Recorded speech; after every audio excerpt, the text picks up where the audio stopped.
Today we're going to talk about how to find your ideal partner in 3 simple, not quick, but simple steps without even needing to go dating, without needing to use seduction or manipulation or pretending to be someone you're not. By the end of this video, you're going to have the complete blueprint that I used myself to go from single to being married to the woman of my dreams just by being honest.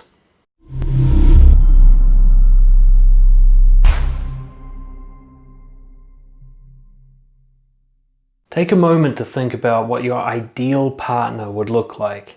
This video isn't for people just looking to get laid or looking to have a partner so that they can impress their friends and family. I'm talking about finding that partner in crime, that person that makes you a better person, the person who constantly interests you and excites you, somebody who their contribution to your life makes it so much better than it could be on your own. Even if you were really confident and philosophical, this person enhances that even further. Think about what that kind of person would be like for you. Just yesterday I was having a conversation with my wife Lucy. She's currently editing my upcoming book, The Naked Truth. She's doing the audio editing. And after it was all done, she said, everyone needs to read this book. So not only did she do all the editing for me, she's 100% behind me in my message. Imagine having a partner like that. Step 1, you've got to create opportunities. In BROJO, we talk about building a social garden, a lifestyle that brings high quality people into your life with very little effort so that you've got lots of opportunities and lots of options. In practical terms, this means getting out in the world and engaging in activities that you love and that are meaningful for you, that are also social. This isn't about dating apps like Tinder or going into high pressure social situations desperately trying to meet people. That way just doesn't really work for people. The best way is to live a life that you fully love on your own, but also make it as social as possible so that you're meeting other people that are like you. Joining communities, groups, hobbies, whatever it takes for you to get out there and do the activities you love in a way that interacts with people who are like-minded. If you don't know where to start, come join us at BROJO. It's totally free, and it's a community full of self-development enthusiasts, so you're bound to find at least some good friends there. For me, it was a style of partner dancing called Zouk. Initially I got into salsa dancing because I was just trying new things as part of my self-development, and then I found Brazilian Zouk, which is a different style but similar. I was so into the dancing itself that that's the reason I went. That was my valued reason for going. But I was now surrounded by other people who not only were into dancing just like me, there was actually a huge portion of them also into self-development. They started dancing for the same reason I did. They were trying to grow themselves. So I'm now in an area rich with people who are just like me, or at least very similar in terms of their values. After a few years of this and a bit of, shall we say, dating within the dance community, I'm in a congress, I'm at a dance workshop in another city, and I meet Lucy. And that is where it all started for us. No dating, no apps. I just went up to her and asked for a dance. Step 2, lead and initiate. While you're there at this new event and activity, practice initiating conversations with people. Don't focus on making them like you or anything like that. Focus on practicing starting conversations with honesty. The simplest sort of format for this is when you go up to talk to someone, tell them why you chose them to talk to. Not only will this help you practice honesty, it's a great way to express interest and attraction without being weird or creepy. You say, hey, I wanted to come and say hi to you because, and you give them a reason. When people are responsive and you start interacting with them, focus on expressing your feelings, your opinions, and your truth rather than facts and information. Focus on letting them get to see the real you rather than trying to impress them or trying to keep a good conversation going. This way, if you ever bump into someone who's a really good fit for you, it'll escalate quickly rather than you having to hope that someone's a good fit for you while you both hide behind a social performance. What this will do is it will polarize very quickly. People will self-sort into the category of good fit or bad fit.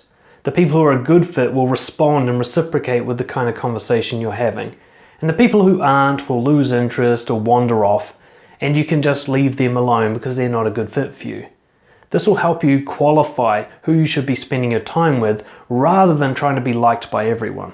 At this stage, you want to plant a lot of seeds in your garden. You have no idea who's going to be a good fit for you. So you want to meet them all. Lead and initiate all the time.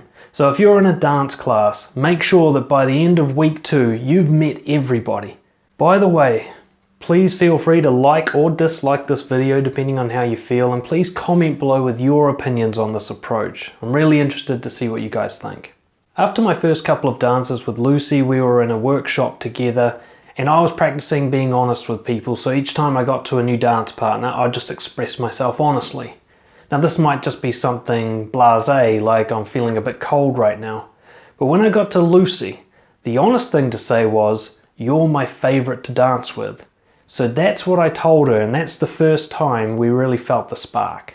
Step 3, break away. When you're meeting people in an environment like a hobby or a class or whatever, it's very easy to get trapped into that being the only situation in which you interact. For this to go and become something further, you'll need to lead them away, to break away and introduce them to the rest of your life. Simply put, this is about inviting them to spend time with you outside of the activity where you met. Please stop calling this dating. That puts so much pressure on it, so much neediness and attachment to outcomes that it's actually counterproductive. Let people be whatever they're going to be in your life. You shouldn't just be focusing on the people you're sexually attracted to. This should be anyone who interests you. If you like the conversation you're having with another guy in the art class, invite him for a beer afterwards. Do it with anyone that you want to see more of. Think of this as building connections in a great social circle or garden using honesty rather than trying to get a partner, which is actually counterproductive motivation. Focus on honesty and courage for you. So when you're expressing yourself, focus on courageously being more truthful than you usually are. And when it comes to their turn, you focus on curiosity and respect. Try to find out the truth about them and try to give them respect for who they are as a person. That combination, honesty, courage, curiosity, and respect, is the foundation for a very deep and meaningful and loving connection. You don't need to try and make someone into a partner. Honesty is going to take care of that for you. If you're honest about how you feel all the time, then you'll be honest when you feel attracted. You'll be honest when you want to touch them. You'll be honest when you want them to come back to your place. You never actually need to say, "Are we dating now?" or "Is this a romantic thing?" You just express how you feel all the time, and they're either going to reciprocate or they won't. Either way, this will escalate if it's meant to be. And as this continues, if you want it to continue, all you have to do is express your feelings about seeing them again. "I would love to see you again. I hope we spend more time together." You don't need to set up dates and be all strategic about this. It's always just expressing how you feel. They either respond positively or they don't. If they do, move forward. If they don't, find someone else. It's really simple. When I was at the workshop with Lucy, we're getting along, it's getting flirtatious, we're enjoying ourselves. And I can't remember how the conversation went, but I invited her to come and spend time with me in my home city if she was ever up there. A few months later, she comes up, of course, for a dance workshop, and I invite her to come and stay with me. I was actually pretty bold with this one, and I didn't lay out an extra bed for her, I just had my bed there, which was really kind of swinging for the fence. But this was me expressing myself. I'm like, "Here, there's one bed for us to sleep in. You know what I feel about you." And of course, here we are today, so obviously she was okay with that. Now, I never actually asked her out, she never asked me out. The next day I told her I wanted to go dancing with her on the beach. I'm just expressing how I feel about it. She said yes, so we went. And it just kept escalating from there. In fact, because we were long distance, we weren't sure if this was really a good idea to keep going because we didn't want to get committed to something that was really logistically difficult.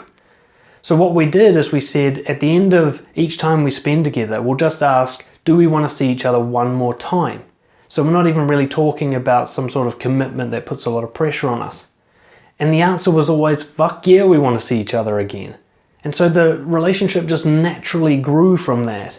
We never had to force it. So basically you just keep applying these 3 steps until you feel it strongly click with someone, where you're really excited about seeing them again, not just because they like you, but because of who they are and how they make you feel and how they respond to you.